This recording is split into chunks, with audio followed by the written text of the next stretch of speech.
The Face Zone is a creative space where I imagine, draw, and write about it. What holds the pieces together is they all start with an illustration of a face of some kind. Could be a human face, an animal, an alien, something abstract. And then there's a little caption below the illustration. And to accompany the illustration, there's some kind of short poetic prose writing that's about whatever theme the art suggests.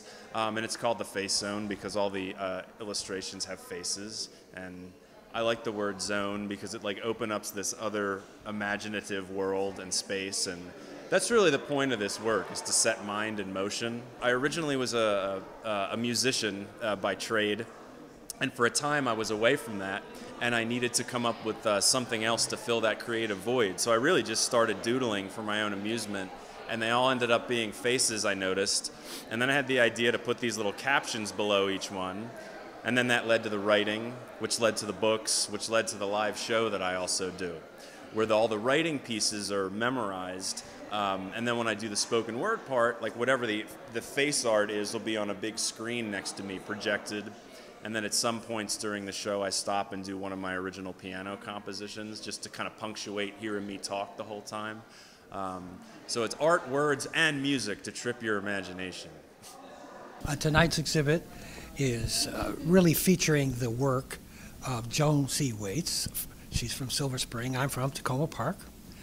And she got her start sort of in the children's book world with my book almost 20 years ago. Okay. Now at that time she was mostly an illustrator on educational books and that sort of thing. And I learned about her in seeing a broadside that had the work of a number of artists, and that appealed to me, so I went to see her, and we sat down with my book, and then it was a manuscript, Little Ned Stories. So it was all put together. We went into the publishing process and printed more books than anybody would for a first-time book. 32,000, right. Fortunately, I lived in an older house. I had room for it. And everybody said, "You're crazy. You'll never sell that." Well, I can say I'm now down to 900 books, but it took all them years to sell it. After that book was completed, and she continued to do her educational book work, and also started to land with some major publishers, like say in New York, but there as an illustrator only. And she started that work, but at the same time she published other works of mine, notably The Balloon Galoon, which is on display here. She also did illustrations for my other books, The How-To Cowboy. Here it was, again, ink drawings, and a couple other books. It was a collaborative process that worked perfectly as far as I'm concerned. And she liked it because very few illustrators get that opportunity, to work with the actual writer, etc. Now, in the meantime, she's still landing jobs with major publishers in New York as an illustrator, and at the same time, she was a teacher then. She taught at the Corcoran. She, by the way, now is teaching at the Writer Center in Bethesda, and she has a home studio. She illustrated approximately 15 books, and last year she hit with her first book as author and illustrator, and that's being displayed. Here you will see a collection of my photographs combined with quotes by all of the US presidents that I collected, and the photographs are all mine. So my inspiration was to find something positive to put out, or bring out in the cosmos. At a certain time, I thought I couldn't find inspirational sayings by all of them, but I didn't give up and kept on digging deeper. Some of the images did call out for quotes. Some of the quotes did call out for photos. And I had a few aha moments when I read something and then I remember, oh, I have an image that describes this exactly. And then I had to find that image and remember, oh, when did I take it? Where is it? But I know I have an image that describes this exactly. I took thousands of images. It's a 2-year project. Selecting quotes from difficult time period in history was challenging for me since I was focusing on uplifting messages. I was driven by presidential words that have universal meaning at the time they were spoken and even now. I have several series of paintings up in the show today. Most of them are based on sketching that I do at concerts, do a lot of live sketching kind of wherever I go, and the paintings are loosely based on real local musicians. I usually alter the faces, alter the compositions quite a bit from the original sketches. I'm not necessarily concerned with them representing the original person, and more just about the feeling and the emotion of the moment. There's also a number of the paintings have either comics or elements of comics in them. Some of the comics are very abstract. It's sort of just about the idea that every musician is telling a story, and so there's a lot of work related to that. And then I also have a lot of work in right now that has recycled materials and reclaimed materials. I work at a social work program for artists with disabilities, and there's always leftover materials at the end of the day, particularly a lot of leftover paint. And so instead of washing it down the drain and letting it get it into our water systems, we let it dry, and then I collage with those materials. I personally find sketching live to be way easier. There's very little requirements in your sketchbook other than whatever you want. So it's yours, and you don't necessarily have to share that with anybody. Whereas if I'm doing something in my studio, the intent is that it's going to be public. I want it to be out there.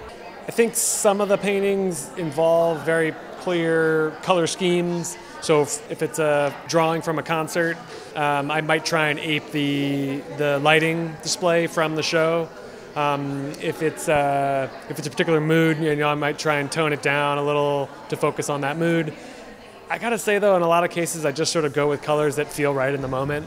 And I think a lot of that just goes back to sketching. It's just whatever I'm feeling in the moment. It is an installation of my fiber works that I do, fiber figures, some people might call them dolls, and I create them from reclaimed materials. I create them from pants. So in some descriptions I call them pants dolls.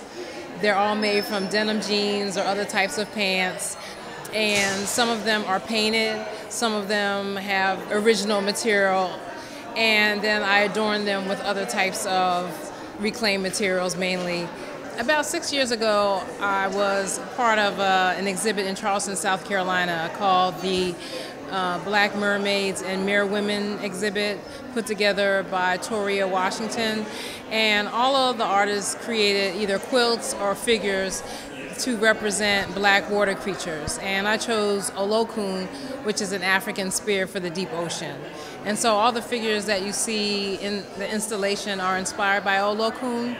And it's been a project for me that has been about environmental justice, to honor our ecosystem, our water, to kind of remind us to respect the earth.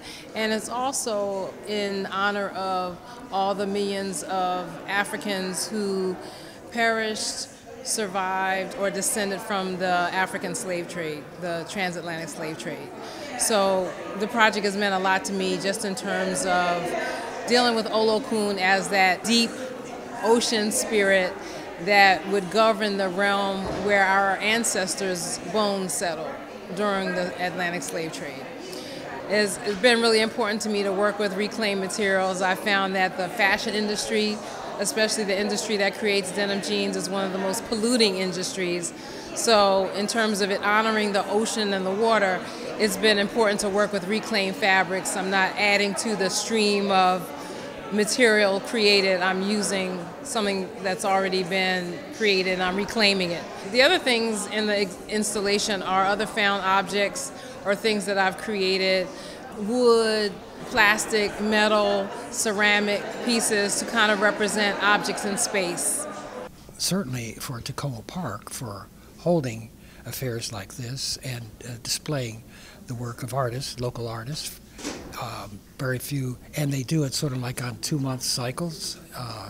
So over the course of a year, people come to the community center, come to the library, computer room, get to see quite large display of art. It's great for artists to have this opportunity to participate in exhibition like this and be a part of a team and a part of the community. One of the things I've learned during this project is that it's so important to get outside of what are traditional gallery spaces where very few people circulate and put art in spaces where everyday people who may not go to a gallery can see your art. So I really appreciate that, hundreds of people, if not thousands, will pass through this space during the course of the show. I think communities where the arts are celebrated, where people can have access to participation as either as creators or as audience members, it always enhances the quality of life for that zip code.